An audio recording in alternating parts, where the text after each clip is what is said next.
and start living. By Dale Carnegie. Chapter 14, If you do this, you will never worry about ingratitude. I recently met a businessman in Texas who was burned up with indignation. I was warned that he would tell me about it within 15 minutes after I met him. He did. The incident he was angry about had occurred 11 months previously, but he was still burned up about it. He couldn't speak of anything else. He had given his 34 employees $10,000 in Christmas bonuses, approximately $300 each, and no one had thanked him. "I am sorry," he complained bitterly, "that I ever gave them a penny." "An angry man," said Confucius, "is always full of poison." This man was so full of poison that I honestly pitied him. He was about 60 years old. Now, life insurance companies figure that, on the average, we will live slightly more than 2/3 of the difference between our present age and 80. So this man, if he was lucky, probably had about 14 or 15 years to live. Yet he had already wasted almost one of his few remaining years by his bitterness and resentment over an event that was past and gone. I pitied him. Instead of wallowing in resentment and self-pity, he might have asked himself why he didn't get any appreciation. Maybe he had underpaid and overworked his employees. Maybe they considered a Christmas bonus not a gift, but something they had earned. Maybe he was so critical and unapproachable that no one dared or cared to thank him. Maybe they felt he gave the bonus because most of the profits were going for taxes, anyway. On the other hand, maybe the employees were selfish, mean, and ill-mannered. Maybe this. Maybe that. I don't know any more about it than you do. But I do know what Dr. Samuel Johnson said. Gratitude is a fruit of great cultivation. You do not find it among gross people. Here is the point I am trying to make. This man made the human and distressing mistake of expecting gratitude. He just didn't know human nature. If you saved a man's life, would you expect him to be grateful?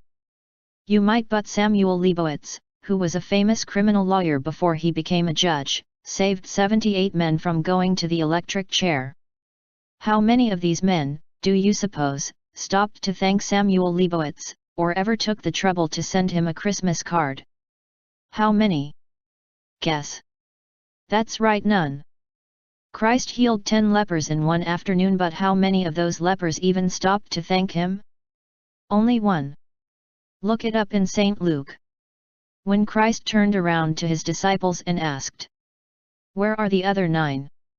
They had all run away. Disappeared without thanks. Let me ask you a question. Why should you and I or this businessman in Texas expect more thanks for our small favors than was given Jesus Christ? And when it comes to money matters, well, that is even more hopeless. Charles Schwab told me that he had once saved a bank cashier who had speculated in the stock market with funds belonging to the bank. Schwab put up the money to save this man from going to the penitentiary. Was the cashier grateful? Oh, yes, for a little while. Then he turned against Schwab and reviled him and denounced him, the very man who had kept him out of jail. If you gave one of your relatives $1 million, would you expect him to be grateful? Andrew Carnegie did just that. But if Andrew Carnegie had come back from the grave a little while later, he would have been shocked to find this relative cursing him. Why? Because old Andy had left $365 million to public charities and had cut him off with one measly million, as he put it. That's how it goes. Human nature has always been human nature, and it probably won't change in your lifetime. So why not accept it? Why not be as realistic about it as was old Marcus Aurelius, one of the wisest men who ever ruled the Roman Empire? He wrote in his diary one day, "I am going to meet people today who talk too much, people who are selfish, egotistical, ungrateful. But I won't be surprised or disturbed, for I couldn't imagine a world without such people." That makes sense, doesn't it? If you and I go around grumbling about ingratitude, who is to blame? Is it human nature, or is it our ignorance of human nature? Let's not expect gratitude. Then, if we get some occasionally, it will come as a delightful surprise. If we don't get it, we won't be disturbed. Here is the first point I am trying to make in this chapter. It is natural for people to forget to be grateful. So, if we go around expecting gratitude, we are headed straight for a lot of heartaches. I know a woman in New York who is always complaining because she is lonely. Not one of her relatives wants to go near her, and no wonder. If you visit her, she will tell you for hours what she did for her nieces when they were children. She nursed them through the measles and the mumps and the whooping cough. She boarded them for years. She helped to send one of them through business school, and she made a home for the other until she got married. Do the nieces come to see her? Oh, yes, now and then, out of a spirit of duty. But they dread these visits. They know they will have to sit and listen for hours to half-veiled reproaches. They will be treated to an endless litany of bitter complaints and self-pitying sighs. And when this woman can no longer bludgeon, browbeat, or bully her nieces into coming to see her, she has one of her spells. She develops a heart attack. Is the heart attack real? Oh, yes. The doctors say she has a nervous heart, suffers from palpitations. But the doctors also say they can do nothing for her. Her trouble is emotional. What this woman really wants is love and attention. But she calls it gratitude. And she will never get gratitude or love, because she demands it. She thinks it's her due. There are thousands of women like her, women who are ill from ingratitude, loneliness, and neglect. They long to be loved. But the only way in this world that they can ever hope to be loved is to stop asking for it and to start pouring out love without hope of return. Does that sound like sheer, impractical, visionary idealism? It isn't. It is just horse sense. It is a good way for you and me to find the happiness we long for. I know. I have seen it happen right in my own family. My own mother and father gave for the joy of helping others. We were poor, always overwhelmed by debts. Yet, poor as we were, my father and mother always managed to send money every year to an orphan's home, the Christian home in Council Bluffs, Iowa. Mother and father never visited that home. Probably no one thanked them for their gifts except by letter, but they were richly repaid, for they had the joy of helping little children without wishing for or expecting any gratitude in return. After I left home, I would always send father and mother a check at Christmas and urge them to indulge in a few luxuries for themselves. But they rarely did. When I came home a few days before Christmas, father would tell me of the coal and groceries they had bought for some widow woman in town who had a lot of children and no money to buy food and fuel. What joy they got out of these gifts, the joy of giving without accepting anything whatever in return. I believe my father would almost have qualified for Aristotle's description of the ideal man, the man most worthy of being happy. The ideal man, said Aristotle, takes joy in doing favors for others. But he feels ashamed to have others do favors for him. For it is a mark of superiority to confer a kindness. But it is a mark of inferiority to receive it. Here is the second point I am trying to make in this chapter. If we want to find happiness, let's stop thinking about gratitude or ingratitude and give for the inner joy of giving. Parents have been tearing their hair about the ingratitude of children for 10,000 years. Even Shakespeare's King Lear cried out, "How sharper than a serpent's tooth it is to have a thankless child." But why should children be thankful unless we train them to be? Ingratitude is natural like weeds. Gratitude is like a rose. It has to be fed and watered and cultivated and loved and protected. If our children are ungrateful, who is to blame? Maybe we are. If we have never taught them to express gratitude to others, how can we expect them to be grateful to us? I know a man in Chicago who has cause to complain of the ingratitude of his stepsons. He slaved in a box factory, seldom earning more than $40 a week.